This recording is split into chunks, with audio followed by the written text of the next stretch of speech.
تاریخ کے صفحات میں کچھ ایسے حکمران آتے ہیں جنہوں نے اپنی دانشمندی، قیادت اور ترقی پسند سوچ سے اپنی سلطنتوں کو سنوارا۔ عباسی خلافت کا سب سے شاندار دور ایک ایسے حکمران کے تحت گزرا جس کا نام آج بھی اسلامی تاریخ میں ایک سنہری باب کے طور پر موجود ہے، وہ تھا خلیفہ ہارون الرشید۔ وہی ہارون الرشید جس کا ذکر مشہور عربی کہانیوں ہزار و ایک رات میں کیا گیا، وہی خلیفہ جس کے دور میں اسلامی تہذیب نے اپنی بلندیوں کو چھوا۔ آج کی ویڈیو میں ہم جانیں گے ہارون الرشید کون تھے، ان کے دور میں اسلامی خلافت نے کیسے ترقی کی، بغداد کیسے دنیا کا سب سے بڑا علمی اور تجارتی مرکز بنا، ان کی عدل و انصاف پر مبنی حکمرانی کیسی تھی، ان کی موت کے بعد خلافت پر کیا اثرات مرتب ہوئے۔ یہ سب کچھ جاننے کے لیے ویڈیو کو آخر تک ضرور دیکھیں۔ ہارون الرشید کی ابتدائی زندگی۔ ہارون الرشید 763 میں ایران کے شہر ری میں پیدا ہوئے۔ وہ عباسی خلیفہ المہدی کے بیٹے تھے۔ ان کی والدہ الخزران ایک ذہین اور بااثر خاتون تھیں جن کا سیاست میں گہرا کردار تھا۔ ہارون الرشید کی تعلیم ابتدائی طور پر بغداد میں ہوئی۔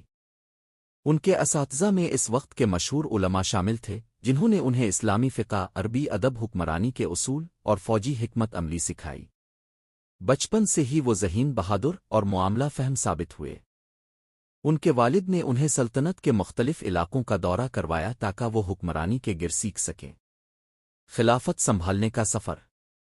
ہارون الرشید کے بڑے بھائی موسیٰ الہادی کو خلیفہ بنایا گیا، لیکن ان کی حکمرانی زیادہ دیر نہ چل سکی۔ 786 میں ان کے انتقال کے بعد ہارون الرشید کو خلافت کی ذمہ داری سونپی گئی۔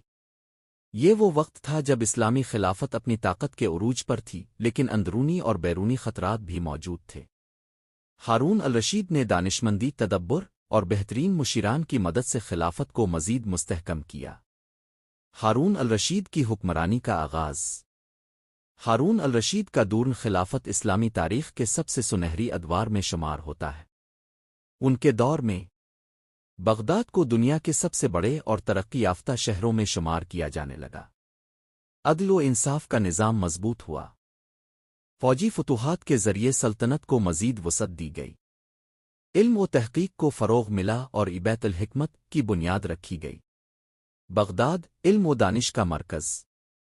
ہارون الرشید نے بیت الحکمت، ہاؤس آف وزڈم، قائم کیا جو اسلامی دنیا کا سب سے بڑا علمی ادارہ بن گیا۔ یہاں یونانی، رومی، فارسی اور سنسکرت کی کتابوں کا عربی میں ترجمہ کیا گیا۔ جدید سائنسی تحقیق کی بنیاد رکھی گئی۔ فلکیات، طب، فلسفہ اور ریاضی میں نئی ایجادات کی گئیں۔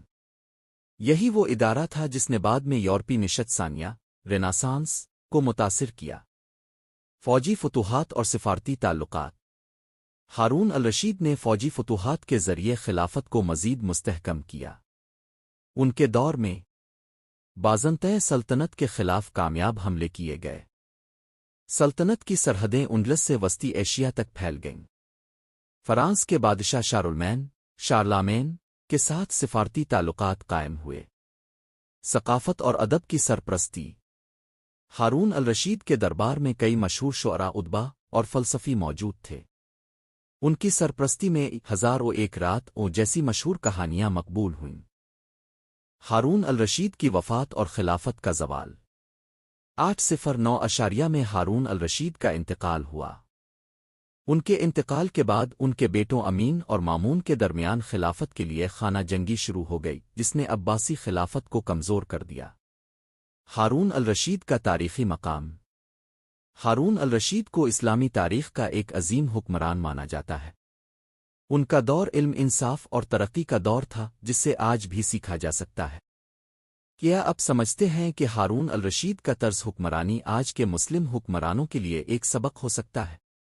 اپنی رائے کمنٹس میں دیں۔ مزید تاریخی ویڈیوز کے لیے چینل سبسکرائب کریں۔